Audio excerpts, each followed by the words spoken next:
അത്രയധികം രൂപ ഈ രക്ഷകർത്താക്കളുടെ കയ്യിൽ നിന്ന് പോയിക്കൊണ്ടിരിക്കുകയാണ് വർഷം. അത്രയധികം ലാഭം ഇവര് ഈ കടൽ കൊള്ളക്കാരെ പോലെ കൊള്ള ചെയ്തുകൊണ്ടിരിക്കുക. കോട്ടെ, അതിന് കുഴപ്പമൊന്നുമില്ല. ഇത്രയും 50,000 കോടി വാങ്ങിക്കുന്ന ഈ വാണിജ്യ സ്ഥാപനങ്ങൾ എന്തുകൊണ്ട് വിദ്യാർത്ഥികൾക്ക് മരിക്കാതിരിക്കാനുള്ള സൗകര്യം, അവർക്ക് IAS കിട്ടുന്നത് പോട്ടെ, ജീവനുണ്ടെങ്കിലേ IAS കിട്ടൂ, ജീവൻ നിലനിർത്താനുള്ള ഒരു സംവിധാനം അവിടെ ഉണ്ടാക്കാതെ ഇരിക്കുന്നു. ഡൽഹിയിലെ IASകാരെ വാർത്തെടുക്കാൻ വേണ്ടിയിട്ടുള്ള സ്ഥാപനങ്ങളിൽ ഏറ്റവും പ്രമുഖമാണ് റാവൂസ് കോച്ചിങ് അക്കാദമി. ഡൽഹിയിലെ രജീന്ദർ നഗറിൽ പ്രവർത്തിക്കുന്ന അവിടെ കേരളത്തിൽ നിന്നും ഇന്ത്യയിൽ നിന്നും പല ഭാഗങ്ങളിൽ നിന്നുള്ള വിദ്യാർത്ഥികളുണ്ട്.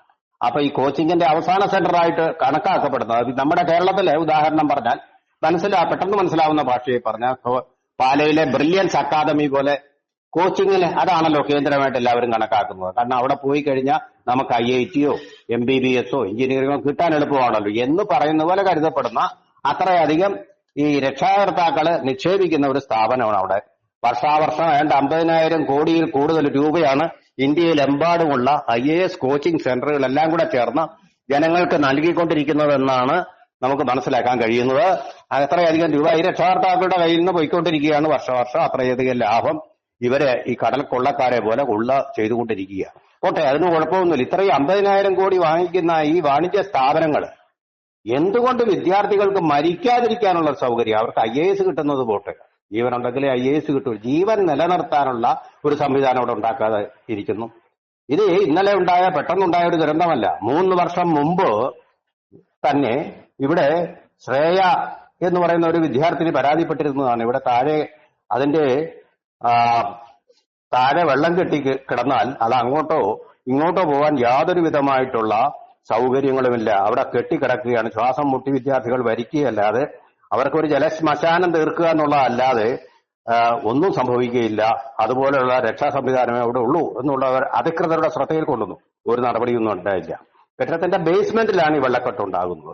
അവിടെയാണ് ഈ നമ്മുടെ മലയാളിയായ നെവിൻ എന്ന് പറയുന്ന ഹതഭാഗ്യനും മരിച്ചത്. നെവിനെ കുറിച്ച് പറയുകയാണെങ്കിൽ നെവിൻ അതിസാധാരണമായിട്ടുള്ള സാമർഥ്യമുള്ള പഠനത്തിൽ മികവ് പുലർത്തിയിരുന്ന ഒരു വിദ്യാർത്ഥിയാണ്. അവിടെ അദ്ദേഹം JRF സ്കോളർഷിപ്പ് എന്ന് പറയുന്നത്, ജൂനിയർ റിസർച്ച് ഫെലോ എന്ന് പറയുന്നത് സാധാരണ കിട്ടാത്ത ഒന്നാണ്. അത് നേടിയ ആളാണ്. എന്ന് മാത്രമല്ല വിഷ്വൽ ആർട്സിൽ അദ്ദേഹം ഒരു തെസിസ്, അതായത് ഡോക്ടറേറ്റ് കിട്ടാൻ വേണ്ടി ഇപ്പൊ സമർപ്പിച്ചതേ ഉള്ളൂ. അതിസമർത്ഥനായിട്ടൊരു വിദ്യാർത്ഥി. ഒരു പക്ഷെ ഭാവിയിൽ IASഓ അല്ലെങ്കിൽ IFSഓ കിട്ടാൻ സാധ്യതയുണ്ടായിരുന്ന ഒരാള്, അല്ലെങ്കിൽ IPS തന്നെ കിട്ടാൻ സാധ്യതയുള്ള ഒരാളാണ് നമുക്ക് കേരളത്തിന് നഷ്ടപ്പെട്ടു പോയിരിക്കുന്നത്. അത് കണ്ണീരിൽ മുങ്ങി മരിക്കുകയല്ല, മറ്റൊന്നും ചെയ്യാനില്ല. അദ്ദേഹത്തിന്റെ കുടുംബാംഗങ്ങൾക്കും സുഹൃത്തുക്കളും കേരളത്തിന് തന്നെ അതുപോലെ ആക്കിയിരിക്കുന്നു. നമ്മൾ 13 ദിവസമായിട്ട് തേടുകയാണ് ഒരു ശവശരീരം അവിടെ ഗംഗാവലി പുഴയിൽ. ഇതുവരെ കിട്ടിയിട്ടില്ല. പരാജയപ്പെട്ടുകൊണ്ട് എല്ലാവരും കെട്ട് തിരിച്ചു പോരാനുള്ള ശ്രമം നടത്തിക്കൊണ്ടിരിക്കുകയാണ്. പക്ഷെ ഇത് അന്ന് തന്നെ കിട്ടി. പക്ഷേ ജീവനില്ലാത്ത ശരീരമായിട്ട് തന്നെയാണ് നമുക്ക് കിട്ടിയത്. ഇദ്ദേഹം മാത്രമല്ല, മറ്റ് 2 പേരുമുണ്ട്, 3 പേരുണ്ട് മൊത്തം.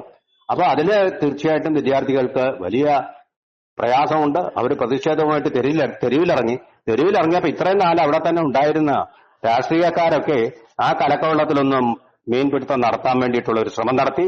അതില് ഏറ്റവും ശ്രദ്ധേയനായ വ്യക്തി ദേവേന്ദർ യാദവ് എന്ന് പറയുന്ന കോൺഗ്രസ് നേതാവ്. അപ്പൊ ഈ കലങ്ങാണ് വെള്ളം, അതിലെന്തെങ്കിലും പിടിക്കാൻ പറ്റുമെന്ന് നോക്കി അദ്ദേഹം ബലമായിട്ട് വന്നു. പക്ഷെ വിവരമുള്ള ഈ വിദ്യാർത്ഥികൾ അദ്ദേഹത്തെ അവിടെ നിന്ന് പറഞ്ഞുവിടാൻ ശ്രമിച്ചു. പോയില്ല ദേവേന്ദർ യാദവ്. അത് മുതലാക്കാനും അത് മോദിക്കെതിരെ തിരിച്ചുവിടാനും ഒരു ശ്രമം നടത്തി. കുപ്പി എറിഞ്ഞാണ് വിദ്യാർത്ഥികൾ അദ്ദേഹത്തെ ഓടിച്ചത്. അതുപോലെ തന്നെ മറ്റൊരു നേതാവ്, ആം ആദ്മി പാർട്ടി ഡൽഹി ഭരിക്കുന്ന ഭരണകക്ഷിയാണ്, അതിന്റെ MP ആയിട്ടുള്ള, രാജ്യസഭാ MP ആയിട്ടുള്ള മറ്റൊരാള്, അവരും ആ സ്ഥലത്തേക്ക് എത്തിയപ്പോൾ വിദ്യാർത്ഥികൾ അവരെ സൗമനസ്യപൂർവ്വം, സ്ത്രീ ആയതുകൊണ്ട് സൗമനസ്യപൂർവ്വം തന്നെ അവിടെ നിന്ന് പറഞ്ഞുവിടുക. ഞങ്ങൾക്ക് സ്വാതി മേൽവാൾ എന്നാണ് അവർ വളരെ പ്രസിദ്ധയായിട്ടുള്ള ഒരു ആളാണ്, നമുക്കറിയാമല്ലോ, നമ്മൾ നേരത്തെ പറഞ്ഞിട്ടുള്ളത് അവരെ കുറിച്ച്. ആ സ്വാതി മേൽവാളിനെ അവർ പറഞ്ഞു വിട്ടുകൊണ്ട് രാഷ്ട്രീയത്തിന് അതിരീതമായിട്ടുള്ള പ്രതിഷേധം നടക്കുകയാണ്, പോലീസിന്റെ മർദ്ദനമൊക്കെ സഹിച്ചുകൊണ്ട്. എന്തായാലും സഹിക്കാൻ വയ്യാത്ത, കേരളത്തിനോ അദ്ദേഹത്തിന്റെ ബന്ധുക്കൾക്കോ ഒന്നും തന്നെ സഹിക്കാൻ വയ്യാത്ത ഒരു സംഭവമാണ് നടന്നിരിക്കുന്നത്. ആ വിജയ സോപാനത്തിന് അരികിൽ വെച്ച് ഒരു ശ്മശാനം ഒരുക്കിയ ഈ റാവൂസ് IAS അക്കാദമി, ഇതുപോലുള്ള സ്ഥാപനങ്ങൾ ഇന്ത്യ ഒട്ടുക്കും ഇങ്ങനെ വരുന്നത് നമ്മളെ ഒരു ഭീഷണിയായിട്ട് മാറുന്നുണ്ടെങ്കിൽ അത് കോച്ചിങ് എന്ന് പറയുന്നത് തന്നെ നിരോധിക്കണം.